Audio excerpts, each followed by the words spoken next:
I'm just gonna go without no hat. All right. It's like, and we are live. Good evening. Good evening.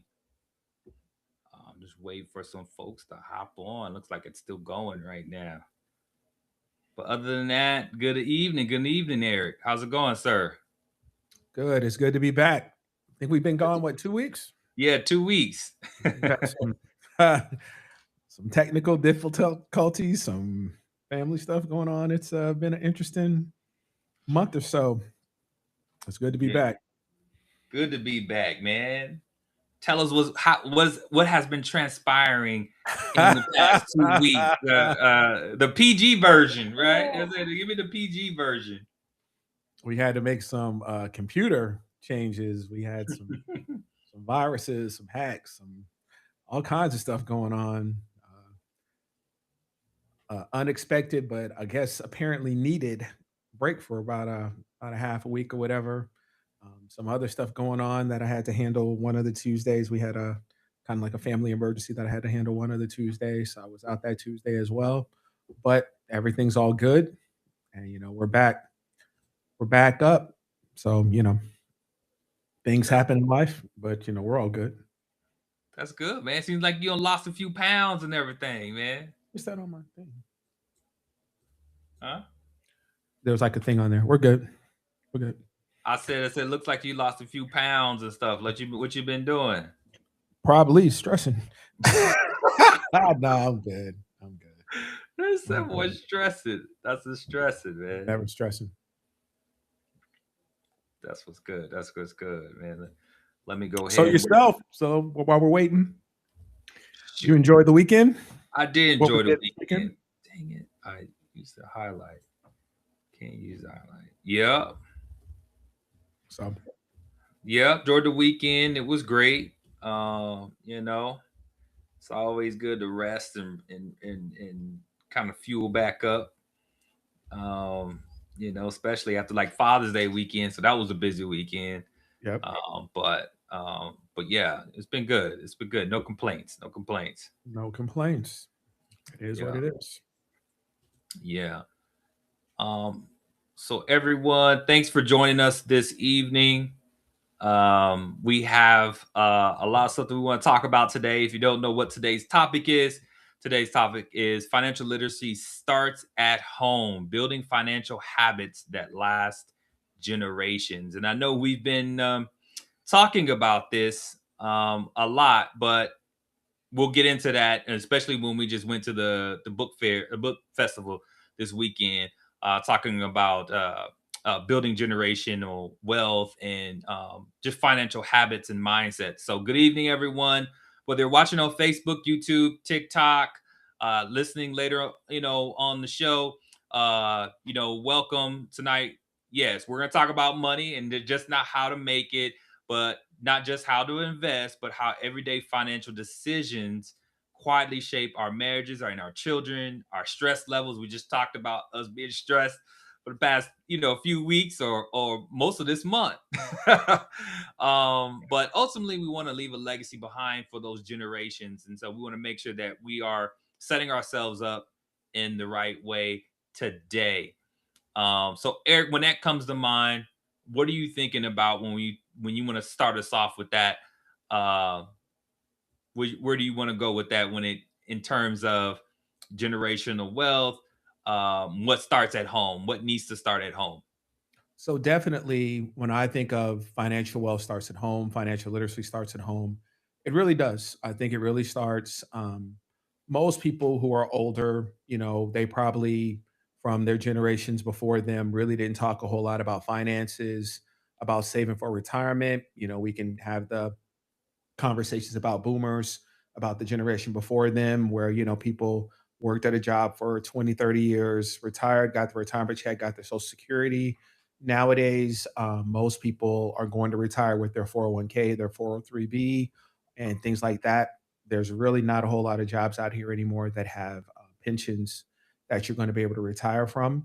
So most people end up working at a job and believe that I can work from job to job because it's going to move, meaning my 401k is going to move. I actually saw someone post the other day where they said they did not know that they worked at a job and they were getting a employer match, and they quit the job before 5 years, and they didn't know that in some jobs you have to be vested. You knew that, right? Yeah. There are some jobs that if you don't stay there for at least the 5 years, you lose the company match in your 401k. So he was pretty upset about that. So Yeah. these are fine print things that you need to understand. There's so many people when we sit down and we talk about budgeting, about how to save money, how to save for retirement and things like that. There are so many people who come in here and I say, what is your match at your job? And they have no clue. Or they say they're going to eventually start saving money for retirement because they're having to take care of this, they want to take care of that, or whatever before they start saving money for retirement. And we've talked over and over again about, time value of money, compound interest, starting as early as soon as possible, getting the employer match because that's free money. We've talked at nauseum about these type of things, but at the same time, these are not the type of things that a lot of people are taught. For one, they're really not taught these type of things. They really have no understanding. I think I've told the story many times. When I was getting my master's in finance, the first time I'd ever taken a personal finance class was when I was getting my master's in finance, and that was one of the first conversations I'd ever heard. Um, my very first day in class, right when we walked into class, the professor said, "If there's one thing all of you do in this class," he's like, "you need to open up a Roth IRA." So imagine all the people, and I know for a fact, all the people who I meet when we talk about budgeting, when we talk about saving for retirement, when we talk about putting money in retirement for to save taxes and stuff like that. A lot of times I have to have the conversation about what's the difference between a Roth IRA and a traditional IRA, what's the difference between a Roth 401k, a traditional 401k, all types of things like that. So imagine if you're an adult and you don't understand these type of things, if you don't understand high yield savings accounts, if you don't understand brokerage accounts, things like that, it's going to be pretty hard to teach that to your kid. And one of the main things that we always talk about is, like I just said myself, that it's really not taught in schools. Right. So a lot of these kids, they get out here. It's not really that big of a deal now. I think I've told the story. One of my very first roommates, I was paying all the bills and he was paying me. He was giving me checks. And then all of a sudden, all of my checks started bouncing because all of his checks started bouncing. And he said he had never written a check before until he Wow. had moved out. He had no clue on how to what do you call it, how to reconcile his bank account. He never knew how much money was in his bank account and things like that. So just imagine today when people are not writing checks, they're not reconciling their accounts. All they're doing is just swiping their cards. And again, that's the type of financial literacy that should be taught. We can go into things like credit cards and things like that. People think it's great to have a credit card to um, build up all these points, be able to go on all these trips, do all these things because of your credit card.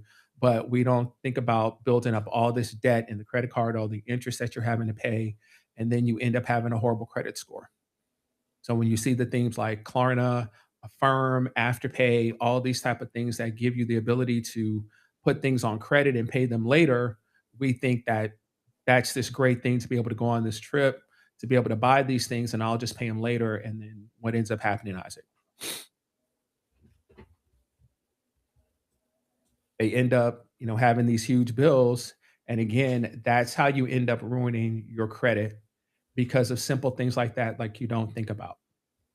So I think one of the things that you see we do is we try to go and speak to young people.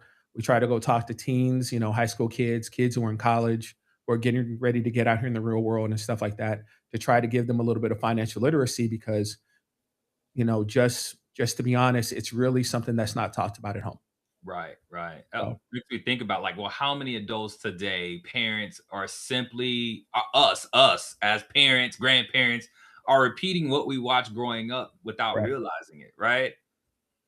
So I think that's a good question to pose to the audience. Like, what are some of the things that you watched growing up financially that you are now doing in your today life without realizing it. You know, I know some of the things someone said is like, well, they've been taught to tithe, right? They've been taught to give. And so a lot of times it's like they'll give sacrificially when you should have took care of your bills and what responsibilities versus giving. And sometimes that's a slippery slope. Depends on who you ask, right? Correct. But I think there's a way to go about that, but not put yourself in a situation where you have to borrow Peter to pay Paul to do this, right? So, yeah, And also, a lot of times, I'll be honest with you, I never sat down with my parents and talked about paying bills. You know, my parents never sat me down every month and said, "Hey, these are our bills. You know, when you get older, you know, you're going to have to learn how to manage your money to be able to pay your mortgage, to be able to pay your car note." And again, that's not a knock against my parents. I'm not saying, you know, my parents didn't do quote unquote their job, but again, if that's not something that you're learning at home, you end up learning it as you go, so to speak. So a lot of times when people get out in the real world, they don't think about, um, can I really afford that apartment? Can I really afford that car? Just because they said I can afford that car, or just because I was given this credit card with this limit on it, does that mean I can really afford to pay this credit card back if I go out and buy these things with this credit card? And then if you don't do those type of things, if you don't think about that when you go out and do it, all it just keeps on snowballing and snowballing and snowballing.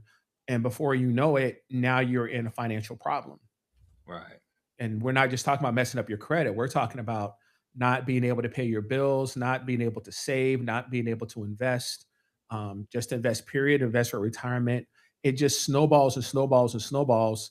And it all starts from the mindset of not having the financial literacy of understanding that it's important to be able to, I need to put 10% into savings. I need to put 10% into retirement. I need to do at least the match at my job to start some type of retirement. We don't think about things like that. We basically just live check to check because again, it's always been our mindset to think like that. To just, hey, I got paid today. Once I paid the bills, um, all the rest of the money, I'm good until it's payday again. And I know there are people out here are like, you guys know what you're talking about. I don't live like that. You are a minority. If you're somebody who's really out here who has a budget and who's really saving 20% and are building up for retirement and you don't have any credit card debt and no student loans and all that stuff, you are definitely a minority if you are somebody who says you're not living that lifestyle, that you're not having these daily and monthly expenses and bills that most people have. And again, it's not a knock on anybody like trying to down anybody or talk badly about you, make you feel bad about the situation. At the end of the day, these type of things can snowball. If you're not careful, if you're not being disciplined in what you're doing with your money, how you think about money and things like that, before you know it, I have this Q's credit card bill or I have this car note that I might be able to pay the car note, but what if something happens to the car and I got to get the car fixed and I don't have any money in a savings account to be able to get that fixed? When we talk about the things that are going on, man, that tire was $600, Isaac. say it. Talk about it. Talk That about it. tire was $600. Break down the whole story, sir. Tell the whole story. Don't give us the So bits and pieces. Give us the whole so a story. lot So so what people happened? might be saying, $600, you're the fool. Well, you know, if you have a car like that, tires cost like that. And so my wife went to a doctor's appointment. Her tire blew.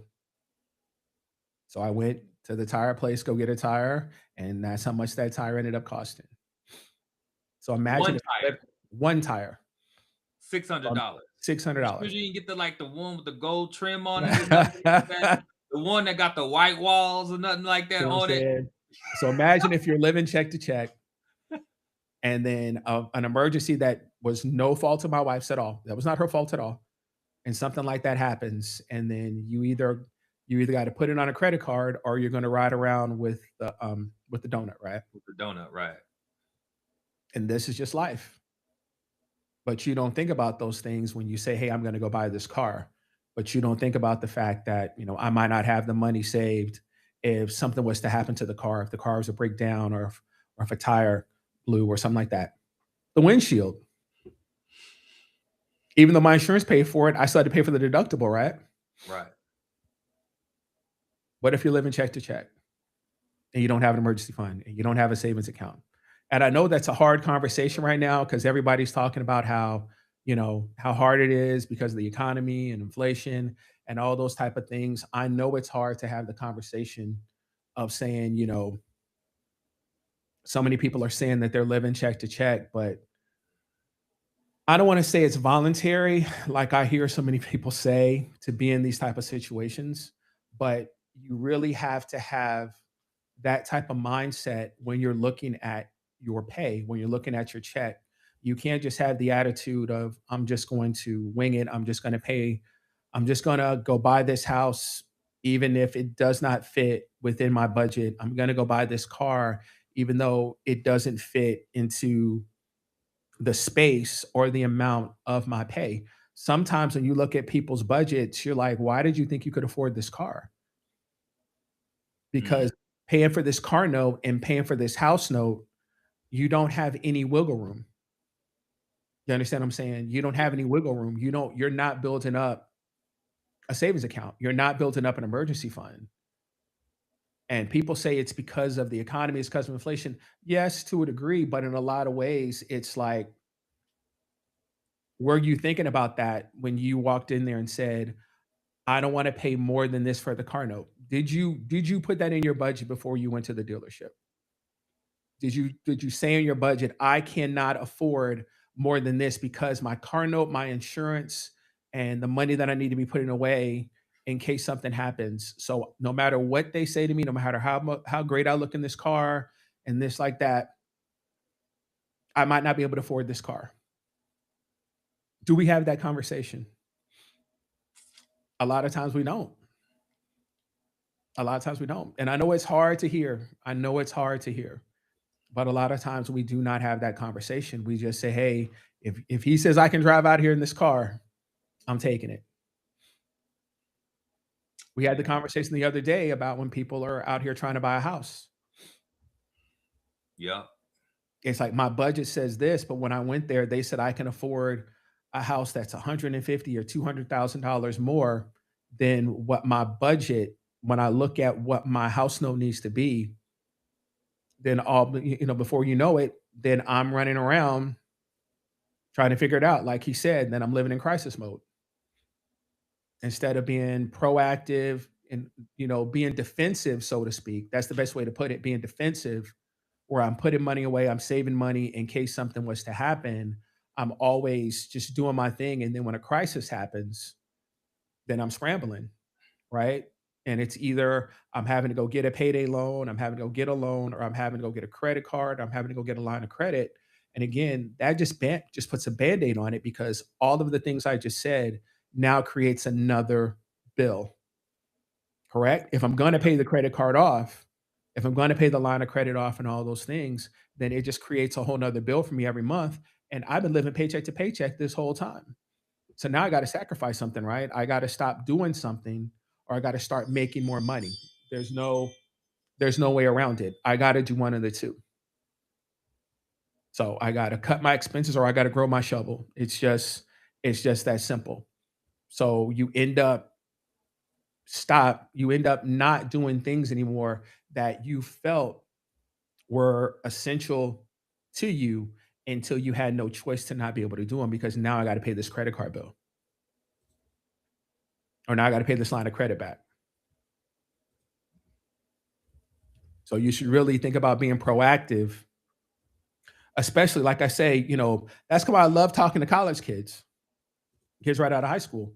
You know, why do you think I like talking to those people as opposed to adults? Yeah, because the kids are just They don't open. have no bills yet. They don't have no bills. They're like, They don't oh have no no, bills I yet. don't have. They don't have a lot of money. They're just kind Yep. of scraping by. But then you get to see the folks who've had money, lost money, gone through some things. It's just like, hey, they think they know everything, right? Correct. And that's what I'm saying. um, If you're an adult, a parent watching this right now, maybe you should think about sitting down with your kid, with your teenage child, and just have them take a look at your bills.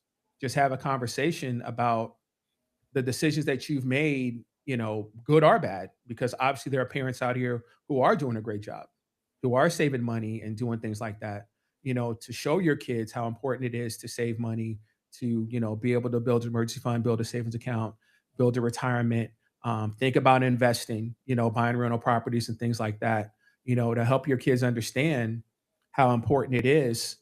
So many people think, the more money I make, I'm going to get myself out of these type of situations, or I'm going to be able to do these type of things or whatever. But as we both know, a lot of times it's not about how much money you make. It's how you spend that money and how you keep it. So if you have that attitude as a kid in college, working at McDonald's, if you're walking around spending every dime that you have as you continue to make money, if you keep on having that attitude, you can be making, well over six figures and still be struggling because you've never thought about having the right mindset on how you're supposed to spend your money, what you're supposed to do when you have money. So, That's interesting because most of us, if you raised in the family where you always had money, money wasn't an issue. But for some of those, in your mind, you might think that. You might. wow, Again, like I said, if you've never sat with your parents and had your parents, tell you how much money they make or what they're doing with their bills, like you said, you could be a child who's going on cruises all the time, going to Disney World, going to Universal Studios, doing all these things, and your parents are dead broke. Not trying to be funny. It's like your parents are living off of credit cards, don't have a savings account, don't know. Again, we're laughing. We're laughing, but I guarantee you there are people watching this who you might not want to raise your hand, but that might be the absolute truth. You might be really and truly struggling to put on this facade for your kids instead of sitting down and having that real conversation with your children and saying, "Hey, we can't do this and we can't do that because if I go and do this or go do that, it's going to be a real struggle for me. It's going to be a real struggle for us to be able to go on this vacation, to be able to buy you a car, to be able to do all these things for you. But we want to hide that from our kids. And then sadly, when your kids don't know any better, like you said, you think you come from money, you think, money grows on trees, or you think, it's easy to pay your bills and stuff like that. And then when the child gets out here in the real world on their own and they figure out, when they get out here and it's like, man, I ran out of money. How'd I run out of money? How'd I hey, run out of money? hey, all that scholarship money and everything you don't gotten acquired, the 529 if you didn't have enough, Or your it starts running grandparents or your low. parent or your grandparents or your parents sending you money. Yeah, yeah. Again, I sit So here and have these conversations with these people when we talk about your budget and we sit back and we say, well, where's all your money going? And it's like, well, I'm sending money to my grandkid, or I'm sending money, you know, to Now, my child who's at school or whatever. And so that, all your child sees is that, hey, whenever they need money, they send it to them. yeah, But they don't know that you're really and truly struggling to be able to send this money to them, to be able that to help them. that's a good point, Eric, because I think when we watched some videos with Dave Ramsey where the parents are calling in and saying, well, this is why they had this debt. And I'm like, what do you mean they have this debt? They're like, is that's the kids' debt. It's the kids' debt. So it's the kids' debt for putting their kids through college. And we can see, Or me giving the kid money to buy their first home, yeah, or me yeah. giving the kid money to pay their bills and things like Or that. paying for a wedding. Things like That, that. that came up. And it's just like, well, I know some dads, they'll be like, well, I want to, they say, well, traditionally dad's supposed to pay for the wedding, right? Like that's what it is. I would say I'm a more equal opportunity. Uh, being like, I feel like whoever want to pay should pay. But and then that pride, that ego comes up, and then you're like, no, I need to pay for this wedding, so I got to go hustle to do this because I'm the father of the bride, and as a girl dad, I might feel that way. And that's to be honest. Correct. I might feel like I might need to do that because of what I feel traditionally I want to do. And guess what? It will put me in a financial position, and it'll probably hurt me or hinder me in retirement, wouldn't it? Me to be able to retire. Yeah. Exactly. And that's why I said, I was like, I Exactly. mean, you want to do that, and that's one of life's kind of moments you want to cherish, but then it could set you back. Correct. So yeah. And then sadly, in a lot of those situations, what ends up happening is then once you get old, now your kids are trying now you're having to have your kids take care of you, sadly. if they choose, or if they feel I they want told you to. I'm doing something, baby. I see you. All Hey, right, Monte, everybody say hey to Monty. All right, we'll talk to you in a second, Monty. you got to let who it is. We That's my talk about grandson, generation. Monty. That's the next Man, yeah, generation, Eric. yeah. This is my money pit right here. Go ahead, Monty. Go ahead, Monty. Say, talk about the grandkids. You thinking about, well, what would you want to, thinking about looking at the grandkids? I know you just got this So that's perfect. Now that you're saying that, amazing book so at the festival and right. everything. I know they were trying to read that book and stuff like that. So Hey, that's Monty, perfect. Now that you're so that's perfect. Now that you're bringing him up, so do your Monty thing, Eric. is It's very good. as you see, Monty's very adventurous. He likes engineering. He likes building things and stuff like that. So um, I'm putting Monty through camps. He was in a camp last month, as you know. Uh, Perfect. Yep. Put your Oscar mask on first before you help others. We've had that discussion as well before. But yeah, so yeah, if you definitely got to make sure you are taking care of yourself before you take care. It's a hard way to put it, right? Especially, well, to me, it wouldn't be that bad once they're grown and stuff like that. To make sure that I'm doing what I need to do to retire and do those type of things before I start helping my kids or whatever. It's a hard way to put it. It's a hard way to put it. But like I say, you don't want to be in a position, like you said, when you get to retirement and stuff like that, and now you're trying to count on your kids to take care of you.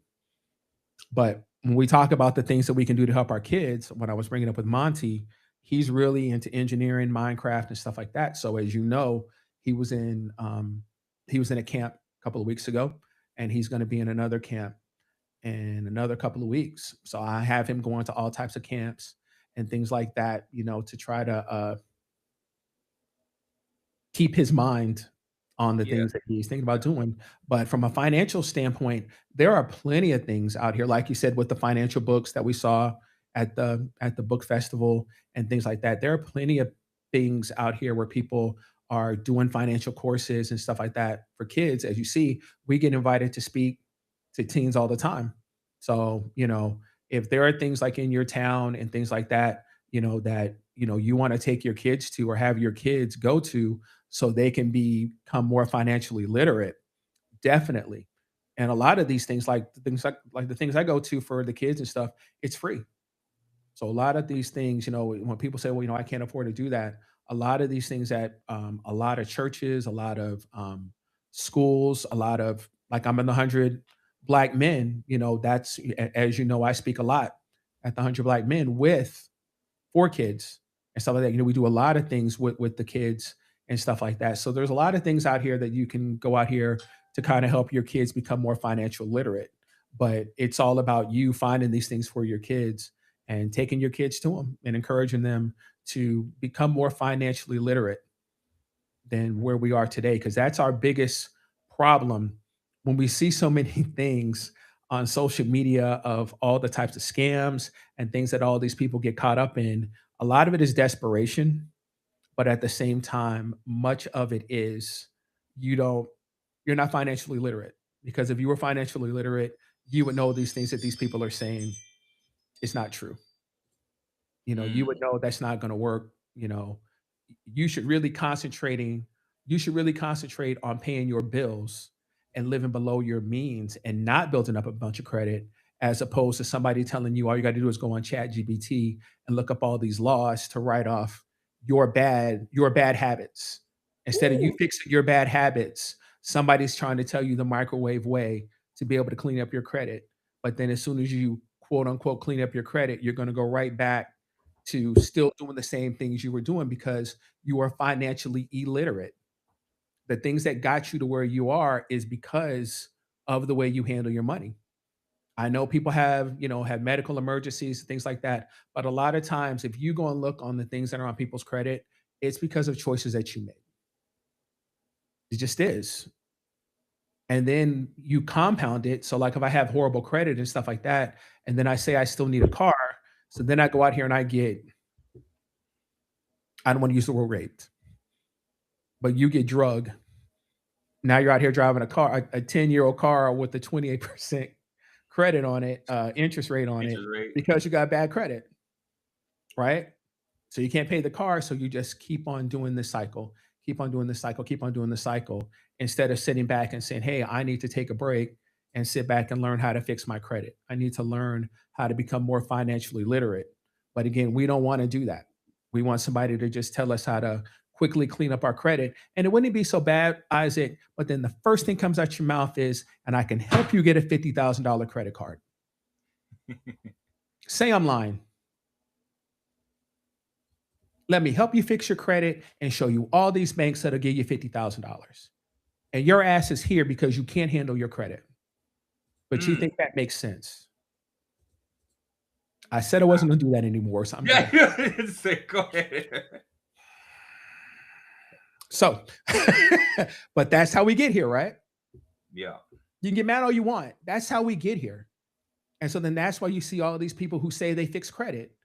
Everybody says they fix credit because everybody has bad credit.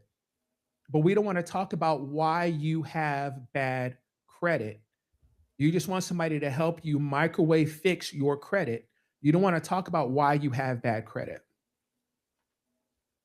And that's the tragedy. And if you can help these young kids, it can start at home.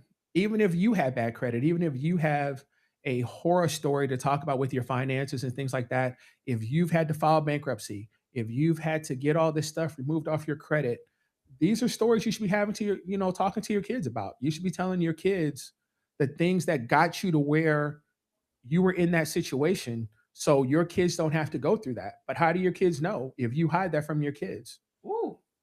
And then sadly, I know it's a joke, but then your kid goes to go get an apartment and they find out that credit's jacked up because you don't credit's put jacked up. because you don't put something in your baby's name. That's bad. That's bad. And sadly, that's their first knowledge or their first deal of credit, is when they go out here to try to do something and find out they have bad credit. I got a question. That they didn't do. So how do you tell people who don't even know what the S&P 500 is, but they want to trade options? He gets this all the time.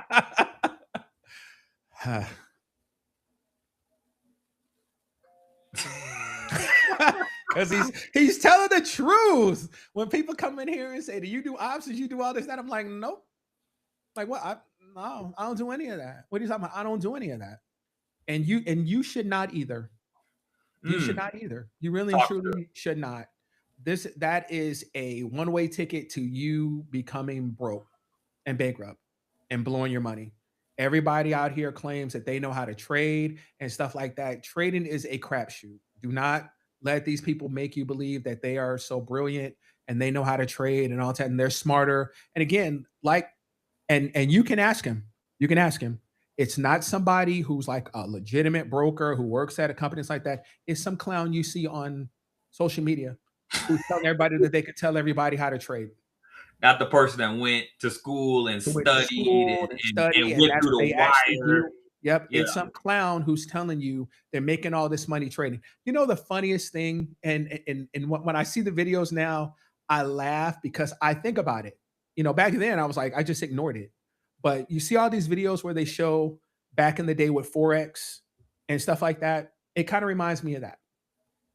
When all these people were saying they were making all this money doing Forex, doing all this trading. I actually had people back in the day coming here in the office and they were saying they're making all this money, doing all these options tradings and doing all this stuff in Forex and everything. But then, like I said, when you come in here and do your taxes, I lost all this money. I lost all this money. But again, instead of like Kenneth is saying, just put your money in the S&P 500 and just let it ride. There's nothing to think about. Just put the money in the S&P 500. The history of the S&P 500 shows, you're going to make the 8 to 12% over time and things like that. But everybody thinks they're smarter than the stock market. And again, you're listening to somebody who's just telling you, again, they're not proving it. They don't have any paperwork. They don't have, any financials or anything that show they're making any type of money. They're just telling you they're making all this money. And sadly, you believe it because you're watching all these videos of all these people who are pulling up all these charts and all this stuff, telling you they're making all this money. And because fear of missing out, fear of missing out, Mm. you run and you go do it because you really and truly believe that because you're watching that, you really and truly believe that these people are really and truly making money doing that. So that's why I paused when he asked, because again, I get that all the time. I get stuff like that all the time when people say, ask me, what do you invest in and stuff like that. I tell people all the time, I really don't even invest in stocks. I do have some individual stocks, obviously, the Googles, the Teslas, the things like that, like everybody else. But all the speculative stuff, all the options and all that stuff, no. Usually I just have REITs and S&P 500 stuff because it's quick and easy. I don't have to think about it. I just put it in every month and just keep it moving. Correct. So I refuse to tell someone what to invest in if they will not attempt to educate themselves first. In this age Absolutely of correct. information, ignorance is a choice. Absolutely correct. There are plenty of books that you can read personally. There are plenty of things that you can look up on your own to do instead of falling for these things that people are just flat out telling you. I totally agree. There's so much. It's funny when I see a lot of stuff that I see all these people and stuff on here talk about stuff like that. Again, not to pat myself on the back, but you've been in my office. And what's in my office? A whole wall of books because I educate myself. Yeah. I educate myself. I read articles, I read books, I do all types of stuff like that. I don't just listen to what people on social media stuff. I do to be entertained, but I don't really listen to a lot of stuff that a lot of people on social media and stuff like that say because they're just trying to sell you a course. They're just trying to con you out of money, because again, that's how they make money is by conning people into believing that what they're doing is making them money. And you think we'd be out of that by now with all the videos and all the things that you're seeing all these people going to prison and getting indicted and stuff for doing these type of things. You think we'd be past that? American greed's been around for 20, 30 years. So you think we'd be past that? But we still live in a life in a world of desperation. We still live in like he said, we still live in a life where people choose. I won't even call it ignorance. I call it laziness, where people are too lazy to research and Google. A lot of these people, just let's just be real. A lot of these people who are out here doing these type of things are former criminals. They're felons. And all they're doing is just going and just regurgitating what they were doing before. They just have a new audience. If you took 5 seconds to Google these people and look them up and see their past and see what they're about, you can't be shocked. You can't be shocked at all, Isaac, when these people turn out to be doing the same exact thing that they went to prison for. They're just changing it up. It's like we say all the time. I'm not selling it on the corner anymore, right? I'm selling it in courses. Point blank period. I'm not selling it on the corner anymore. I'm going online and I'm teaching courses. And people are falling for it the same way. I know this weekend we got the chance to meet one of say one of our heroes, right? Yeah. That's what it is. I'll see if I could So you want to do the credit score? share. Oh, okay. No, I was just saying when we talk about the book because I was gonna share this right here. Those there can see that John Hope Bryant right there. Mm-hmm. So yeah, we were laughing because me and him were talking for a second about the credit score because that was something that he talks about all the time. That's what's really holding back. And again, like you said, it's not even a race thing. It's your community, whatever community you're in, black, white, Asian, whatever, Hispanic. If your community is a community there where the average is a 580, 620 credit score, you have these type of things. It's not about your race. It's really about your credit score. And, so that's why he says that a credit score is so important and things like that to be able to move and operate, pay less interest and all types of stuff like that. And I totally agree from that standpoint. But my stance on it. My That's good. my That's good. problem is my problem is at the same time, we sit here all day and we watch all these people who say they fix credit, right? And when they say fixed credit, they do dispute letters, they do all types of stuff for stuff that is legitimately yours. Yeah. They lie to get you these credit scores. So what good is a credit score if all the credit score is going to do is get you more money for you to blow the money like you were doing before if you have not figured out how to be financially literate? A person with an 800 credit score who's not financially literate is going to go back to being broke. Don't believe me? How come all these people who win the lottery become broke? They don't need an 800 credit score. He won millions of dollars in the lottery. He don't need an 800 credit score. So how did he become broke? Financially illiterate. Point blank. So So if with somebody is scamming to help you get a great credit score, but you still don't know what you're doing with your finances, you still don't have a clue what to do if you have money, you're going to go right back to having that horrible credit score. Point So blank, period. how can we use credit as a tool, Eric? Like, how can we use it for our benefit if we become and as we become financially literate? So, Is and that a bad? Is that a bad? It depends on who you no, talk to. It could exactly. be. That's Are why you I'm laughing. That's mismanaging why I'm it? laughing because again, I'm still getting in trouble over the Dave Ramsey video, I and know. That's why I I'm said. That's having a why I said. problem I was like, understanding is that why. touchy? Yeah, well, I'm the reason why it's funny to me is because people who watch the video, some people, I really and truly think some people think I'm disagreeing with him, and I'm not. I do believe that you need to live within your means. I kind of disagree on having a credit card. If you can, use your credit card responsibly and things like that, that is a great tool. But a person like Dave Ramsey, he believes in, yeah, no credit cards, no student loans, none of those type of things. I don't totally agree with that. But again, it takes you to be financially responsible, disciplined, and things like that with the credit. I have 5 credit cards and I only use one because I'm not going to run up all these credit cards. I only use the one business credit card. So in my mind, I consider myself to be disciplined. Just because I have the credit cards doesn't mean I'm going to use them. But a lot of people, as soon as you get a credit card, what do? You're going to run it up. They use it for everyday expenses, Correct. right? And they And and, and like I they said, say in their head, I'm doing that because I'm building up points, because I'm going to be able to take these trips and things like that. But they don't think about the fact that if I don't pay the credit card off, then I got to pay all this interest on the credit card. So that kind of defeats the purpose. yeah, So they don't see it like that.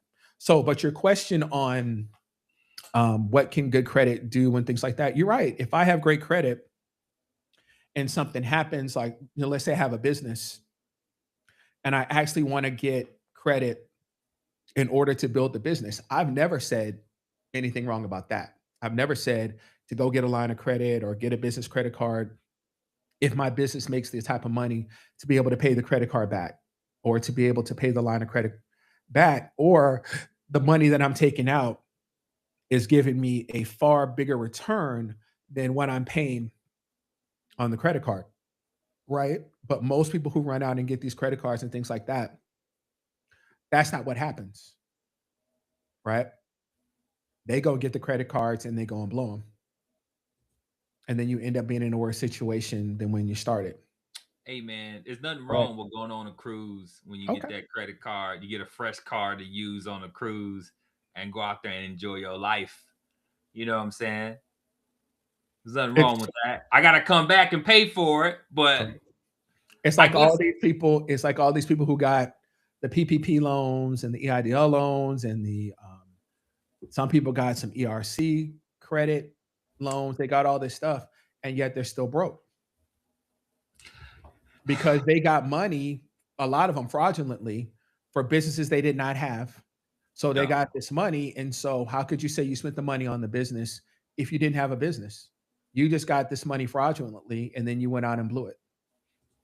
Or even if you had a business and you were given this money, but your business wasn't profitable. Your business was not making the cash flow to be able to pay that loan back, to pay that SBA loan back, to pay that line of credit back, to pay that business credit card back. So you just went out and got these loans, these lines of credits and things like that, and just built them up, but your business doesn't have the cash flow. We've had this conversation before where basically you think that you are profitable or think your business is successful or whatever just because the business is still open. But a lot of times the business is only open because of you're living off of that line of credit. You're living off of that credit card. And then once that runs out, then you run out and you try to go get more credit, right? Yeah. And then you end up I don't want to say her name. It's all But right. But yeah, but that's what I'm but hearing, if you watch Pocket Watching with JT, where he does the breakdown of these people, the person who we're talking about right now, he proves it to you. He proves it to you. yeah. She So got a what? million something dollar SBA loan. And so you're like, oh, she's balling. No, she can't pay it back. Because the thing that you think she's balling, her cash flow is not enough to pay these loans back and be able to run the business and be able to live your life and things like that. Your business is not making the cash flow to be able to keep you afloat. And when I say keep you afloat, if I'm a business owner, I don't make any other income. So it's not just about keeping the business afloat. I've got to be able to pay my bills at home, right? I got to be able to pay my lifestyle. So if my business doesn't even make enough money to do all those things, I definitely can't pay back these loans. All these loans are going to do is just prolong what I got going on. Correct? If I don't have the cash flow to be able to pay all these bills and live my lifestyle. But again, we're so focused on saying, hey, I'm trying to, again, like your question, we're so focused on somebody helping me clean up my credit in order for me to go out here and get all these credit cards and then not be able to pay them back. Yeah. I think And what sadly, we think that's a great thing until, again, like you said, till it gets to the point where you're sitting there and you can't pay these bills back. You can't pay these credit cards back.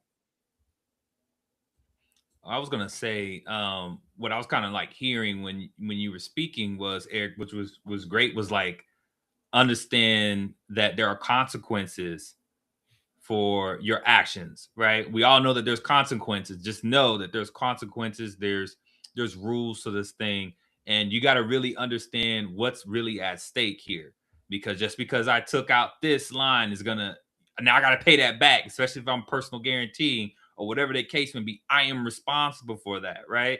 So I think it's just really looking at it and realizing, look, this is what's at stake, and there are consequences when you don't follow up on the agreement, right? And we always talk about like the payday loan back in the day when the first payday loan came out, and then you go out there, oh, I'm gonna go ahead and get 500, and then all of a sudden they garnish your check.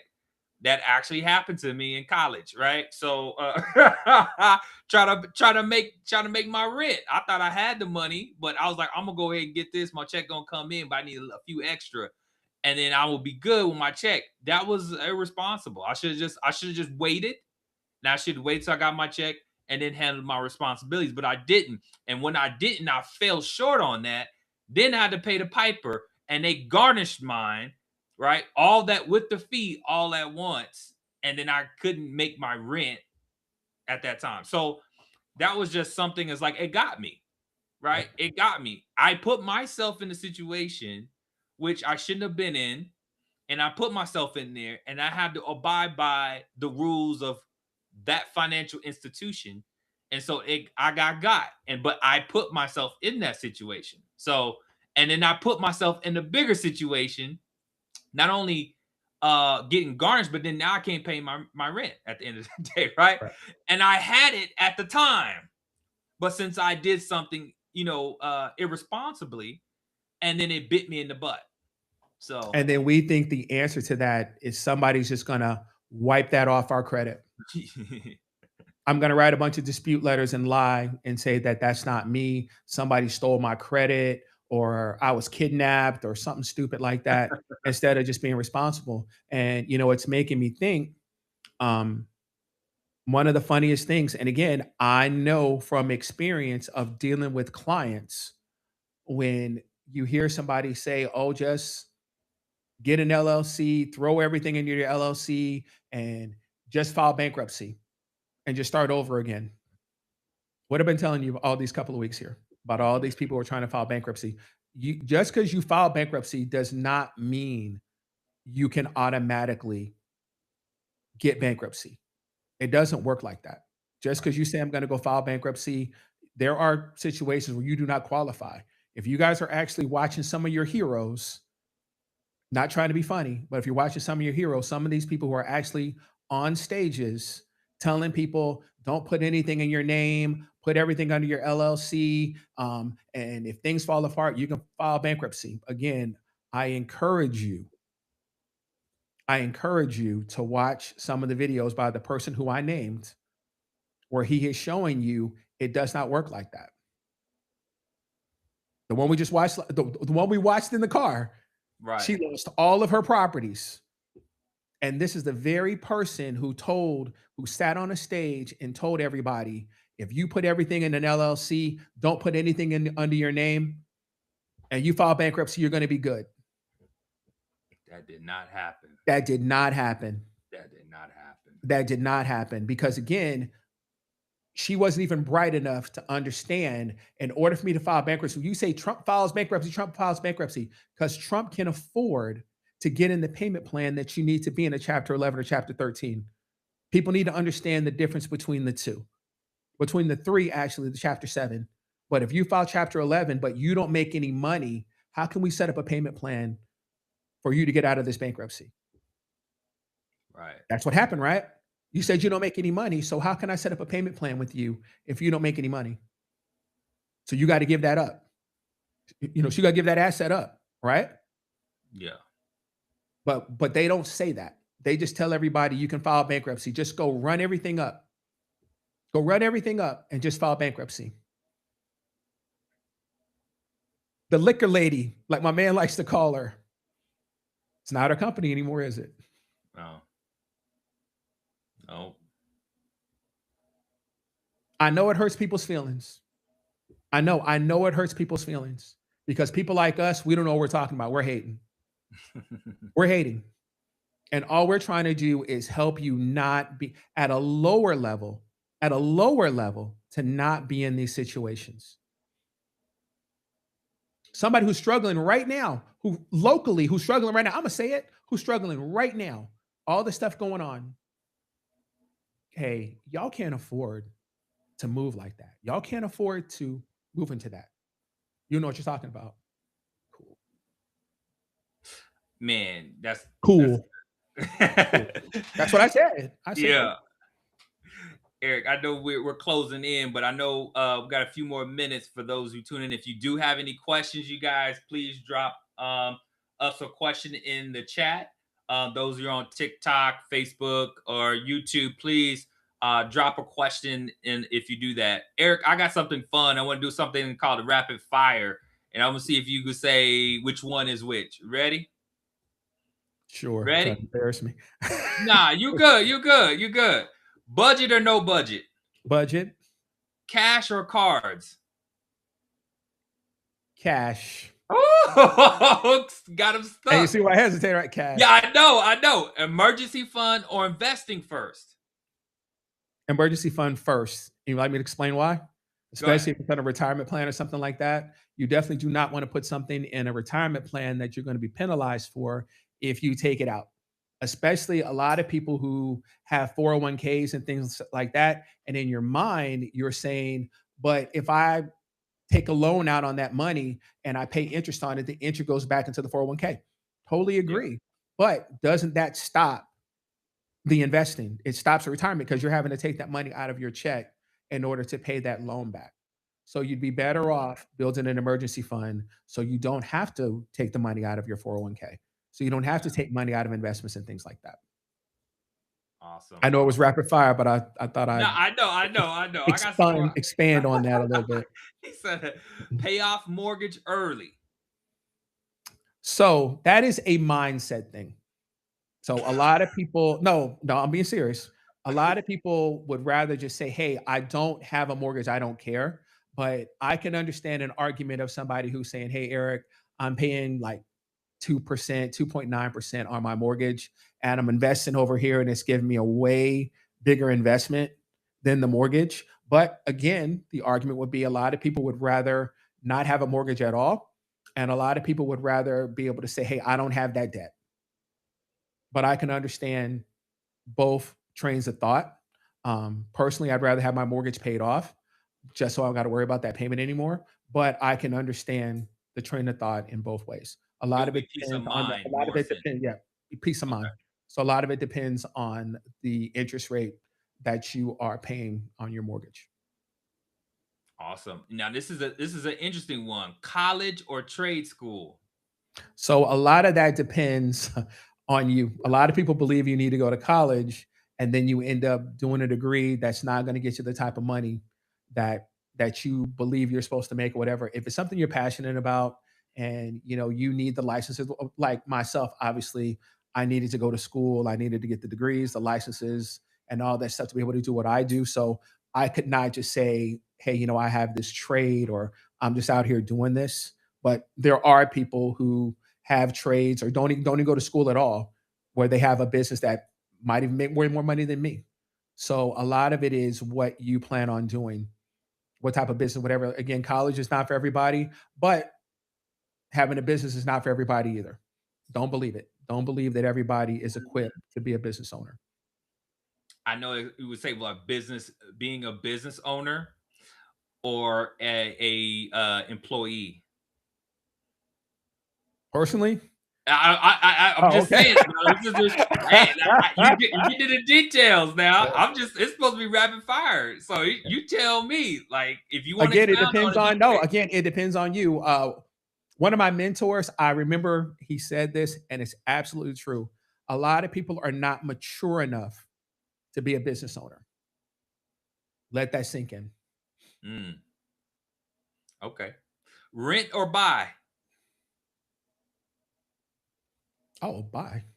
Buy. Okay. I'm just. Hey, some people even say that renting would, put you in a position if you could unable to die. You just talked about how home expenses can get a lot if you can't. But I was just saying to see where you at. All right. What would be the first investment? Yourself. Ooh, okay. Best financial book.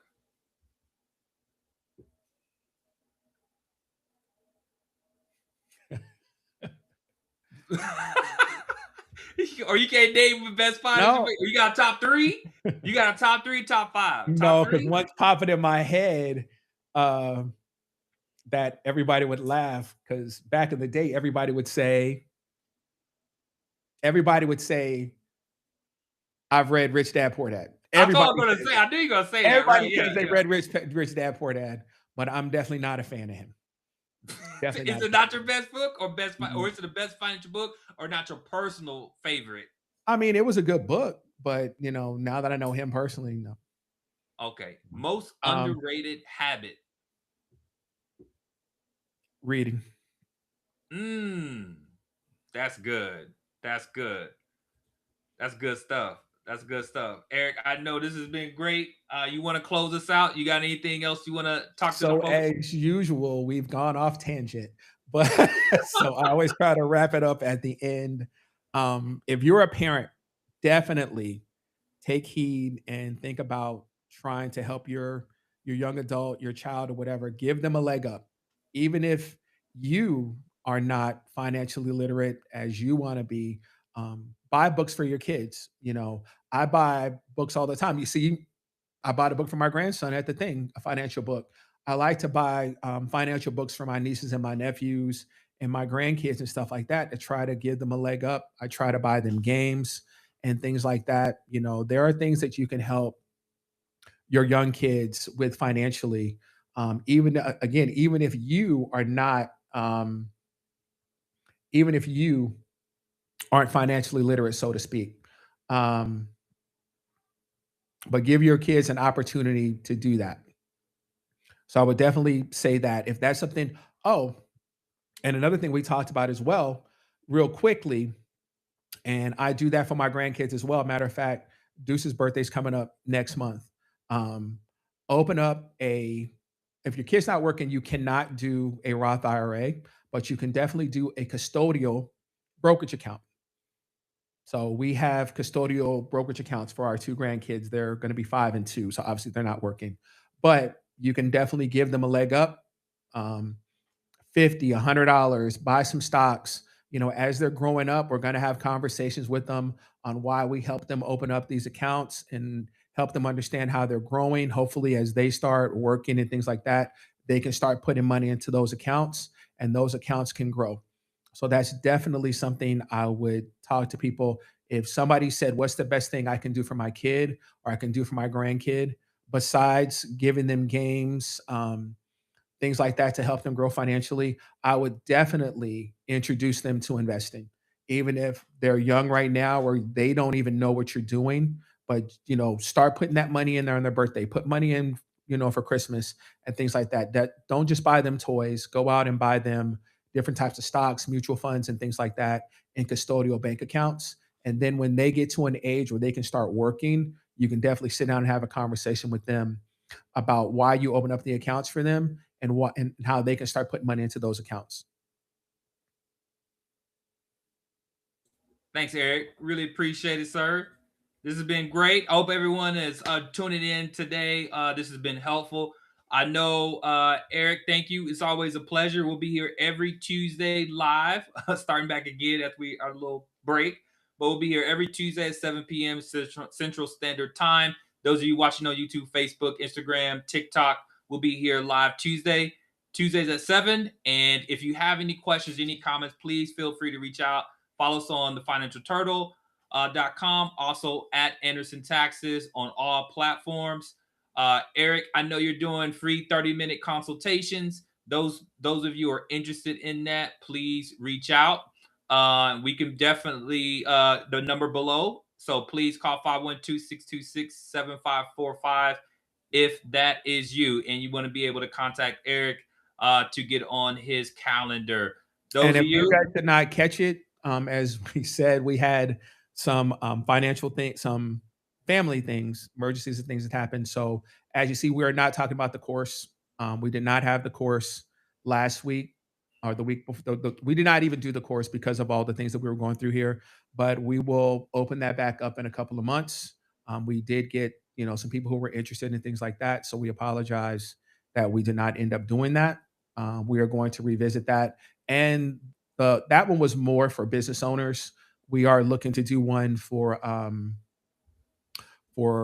regular W-2 employees, for families and financials, and we are thinking about doing something for kids and teens. oh If people are interested in wow! doing that, Oh, he let it out the bag. He did. we You gave are. it life I let now, out the Eric. bag without telling everybody. Yeah, so we are Yeah, thinking you let it about out the bag now. of creating a free course for young teens and things like that. I'm trying to figure out how I want to do that. Like I said, we're already doing stuff here in town, but we are thinking about maybe even coming up with a Zoom for young teens to meet like on a Saturday and stuff like that for them to tune in for like a free webinar for teens as well. So we are still working on that. We will let everybody know how that goes. Awesome. Thank you, Eric. And thank you, All right. everybody, for tuning in tonight. We'll see y'all next week. All right.